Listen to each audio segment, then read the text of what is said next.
매일 성경 묵상을 돕는 해설 가이드입니다. 안녕하세요. 묵상 코치입니다. 함께 읽고 나눌 말씀은 마태복음 2장 1절에서 12절까지 말씀입니다. 본문은 구약에 대한 성취의 둘째 사건으로 등장합니다. 동방으로부터 온 박사들, 즉 이방인들이 예수님을 경배하러 온 내용을 기술하고 있습니다.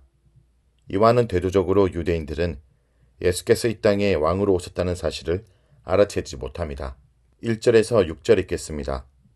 헤롯 왕 때 예수께서 유다 베들레헴에서 나심에 동방으로부터 박사들이 예루살렘에 이르러 말하되 유대인의 왕으로 나시니가 어디에 계시냐? 우리가 동방에서 그의 별을 보고 그에게 경배하러 왔노라 하니 헤롯 왕과 온 예루살렘이 듣고 소동한지라. 왕의 모든 대제사장과 백성의 서기관들을 모아 그리스도가 어디서 나겠냐 물으니 이르되 유대 베들레헴이 오니 이는 선지자로 이렇게 기록된 바 또 유대 땅 베들레헴아 너는 유대 골 중에서 가장 작지 아니하도다. 내게서 한 다스린 자가 나와서 내 백성 이스라엘의 목자가 되리라 하였음이니라. 박사들은 별들의 움직임을 연구하던 중 특이한 별 하나를 발견하고 이 별을 따라 동방에서 유대 지역으로 왔습니다. 이들은 이스라엘의 왕을 찾아왔고 구약에서 예루살렘은 다윗의 도시였기에 왕이 거하는 장소인 예루살렘에 도착했을 것입니다. 박사들은 유대인의 왕으로 태어난 이가 어디에 있는지 묻습니다. 이들은 동방에서 자신들을 인도하는 별을 따라 예루살렘까지 왔습니다. 당시에 유대인들의 왕은 헤롯이었고 그의 칭호였으므로 예수님의 탄생은 헤롯과의 갈등을 예고합니다. 헤롯은 유대인의 왕이 태어난다는 말을 듣고 혼란스러웠습니다. 예루살렘 사람들은 현재 왕이 있는데 새로운 왕이 등장했다는 말을 듣고 정치적인 갈등을 예상하고 혼란스러울 수도 있었습니다. 헤롯은 모든 대제사장들과 백성의 서기관들을 불러 모았습니다. 서기관들은 성경의 전문가들로서 바리새파와 사두개파와 같은 그룹에 속해 전문가의 역할을 맡았습니다. 그들은 왕의 탄생 장소를 유대 베들레헴이라 대답합니다. 유대 지도자들의 대답인 6절은 미가서 5장 2절과 사무엘하 5장 2절을 결합한 것입니다. 미가서 2장 5절과 사무엘하 5장 2절에서 인용하고 종합해서 강조하는 내 백성 이스라엘의 목자가 되리라 라는 표현은 하나님이 이스라엘 지파를 모으신다는 기대를 반영합니다. 통치자는 이스라엘의 목자로서 흩어진 모든 지파를 모으며 목자 없는 양들을 돌보기 때문입니다. 두 본문은 공통적으로 통치자의 모습을 목자로 묘사합니다. 미가서 5장 2절은 다윗 왕이 이스라엘을 목축할 것으로, 사무엘하 5장 2절은 이 왕이 이스라엘의 목자가 될 것을 예고합니다. 흔히 왕은 젖대 권력을 가진 존재를 가리키는 용어입니다.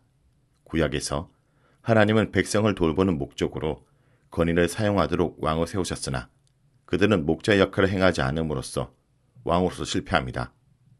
이제 이스라엘 왕으로 오신 예수님은 목자의 심령으로 백성을 돌볼 것입니다. 그래서 6절은 예수님의 탄생으로 목자와 양의 모습으로 올 메시아에 대한 기대가 성취되었음을 밝힙니다. 실제로 마태복음 전체에서 목자인 예수님의 사역은 무리를 불쌍히 여기는 것으로 표현됩니다. 예수님은 목자의 동정심을 가진 추수꾼들을 구하셨고 곧이어 제자들을 파송하면서 이스라엘 집에 잃어버린 양에게로 가라라고 명령하십니다. 예수님은 무리를 보시면서 목자의 마음으로 불쌍히 여기셨습니다. 예수님은 양들을 살리기 위해 자신이 죽게 되는 것을 목자가 맞는 것으로 표현하십니다. 양들은 흩어지지만 부활한 목자는 양들을 다시 모을 것입니다. 예수님은 헤매는 양떼 같은 우리를 찾아 회복하려고 오신 긍휼의 목자이십니다. 목자이신 예수님은 왕으로서 성김을 강요하는 분이 아니라 고난받는 종으로서 양떼를 회복하기 위해 자신이 비참하게 낮아지는 길을 가셨습니다. 목자와 양으로 오셔서 고난받는 종의 모습으로 우리를 돌보신 예수님 안에서 진정한 안식과 위로를 얻을 수 있습니다. 예수님은 부활 직후 이미 흩어진 제자들을 회복하셨기에 이후를 살아가는 사람들에게는 언제든지 목자에게 안겨서 회복을 경험할 수 있는 은혜의 길이 열려 있습니다. 7절에서 12절 읽겠습니다. 이에 헤롯이 가만히 박사들을 불러 별이 나타난 때를 자세히 묻고 베들레헴으로 보내며 이르되 가서 아기에 대하여 자세히 알아보고 찾거든 내게 고하여 나도 가서 그에게 경배하게 하라. 박사들이 왕의 말을 듣고 갈새 동방에서 보던 그 별이 문득 앞서 인도하여 가다가 아기 있는 곳에 머물러 서 있는지라. 그들이 별을 보고 매우 크게 기뻐하더라. 집에 들어가 아기와 그의 어머니 마리아가 함께 있는 것을 보고 엎드려 아기께 경배하고 보배압을 열어 황금과 유황과 몰약을 예물로 드리니라. 그들은 꿈에 헤롯에게로 돌아가지 말라 지시하심을 받아 다른 길로 고국에 돌아가니라. 헤롯은 메시아가 탄생할 것을 확인했고 메시아 별이 나타난 것을 알았기 때문에 박사들을 베들레헴으로 보내면서 아기를 찾거든 자신도 경배할 수 있도록 알려달라고 합니다. 헤롯은 메시아가 태어날 정확한 위치를 파악해서 그를 죽이려고 합니다. 박사들은 대제사장들과 서기관들이 대답한 내용을 통해서 유대인의 왕이 태어날 장소가 베들레헴인 것을 알았습니다. 박사들이 베들레헴으로 갈 때 동쪽에서 보았으나 사라졌던 별이 다시 태어나 아기가 태어난 집을 구체적으로 알려주었습니다. 별을 본 박사들은 크게 기뻐했습니다. 박사들의 기쁨은 드디어 왕을 만났을 때 간격으로서 메시아를 만난 기쁨은 맨 먼저 이방인들에게 돌아갔습니다. 이 기쁨은 종말의 즐거움을 떠올리며 제자들이 부활의 복음을 열방에 전함으로써 더 많은 이방인들이 경험하게 될 것입니다. 박사들은 별이 머문 집에 들어가서 유대인의 왕으로 태어난 아기와 그의 어머니 마리아를 보고 아기에게 엎드려 경배했습니다. 그리고 아기를 위해 금과 유황과 몰약을 예물로 드렸습니다. 동방 박사들이 경배하고 예물을 드리는 모습은 스바 요왕이 다윗의 아들인 솔로몬에게 값비싼 보물을 가지고 온 장면을 떠올리기 때문에 마태복음은 아기 예수님이 열방의 경배를 받은 왕의 신분인 사실을 보여줍니다. 열왕기상 10장에서 스바 요왕이 솔로몬 왕의 지혜를 듣기 위해 값비싼 향품과 심이 많은 금과 보석을 낙타에 싣고 와서 선물했습니다. 황금과 몰약은 외국인들이 솔로몬 왕에게 바친 선물에 포함되며 유황은 솔로몬이 지은 성전을 위한 용도였을 것입니다. 이 사건에 대해 시편 72편 10절에서 11절 그리고 15절, 이사야 60장 5절에서 6절은 열방이 이스라엘 왕을 섬기고 여호와를 찬양하는 것으로 각각 묘사합니다. 시편 72편과 이사야 60장은 열방이 와서 다윗 아들의 통치에 참여하는 내용을 다루는데 전자는 왕을 위한 기도를 담고 있는 제왕 시편이며 후자는 메시아의 시대가 가져올 영광에 대한 내용을 다룹니다. 시편 72편에서 솔로몬은 하나님이여 주의 판단력을 왕에게 주시고 주의 공의를 왕의 아들에게 주소서. 그가 주의 백성을 공의로 재판하며 주의 가난한 자를 정의로 재판하리라 라고 기도합니다.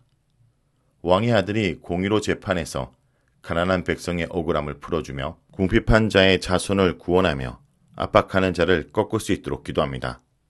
왕의 아들이 이처럼 공의로 나라를 다스린 결과로 스바의 왕들이 예물을 들고 올 것입니다.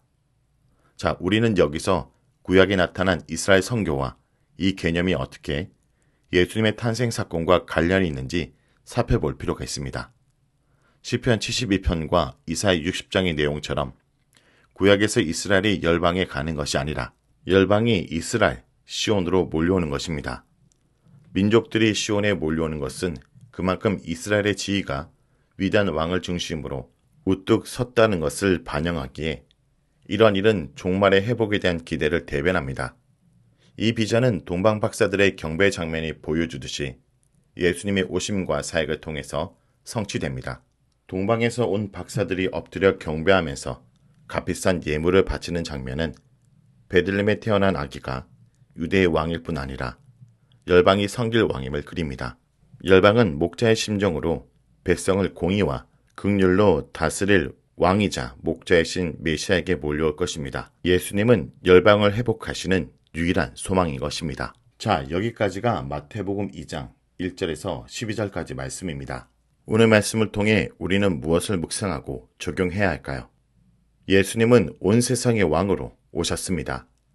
동방에서 온 박사들은 별의 인도를 따라 아기 예수님을 찾았고 경배와 예물을 드렸습니다. 유대인의 왕으로 오신 예수님께서 이방인의 경배와 예물을 받으셨다는 것은 예수님의 구약 성경의 예언대로 온 세상에 하나님의 정의와 평화를 실현하기에 오신 메시아이심을 의미합니다. 성도 여러분, 예수님이 온 세상에 왕으로 오신 것을 기억하며 그분의 통치 아래 우리가 누웠다는 것을 전하는 것이 복음입니다. 이 복된 소식을 전하는 주의 백성들로 오늘을 살아가길 간절히 기도드립니다.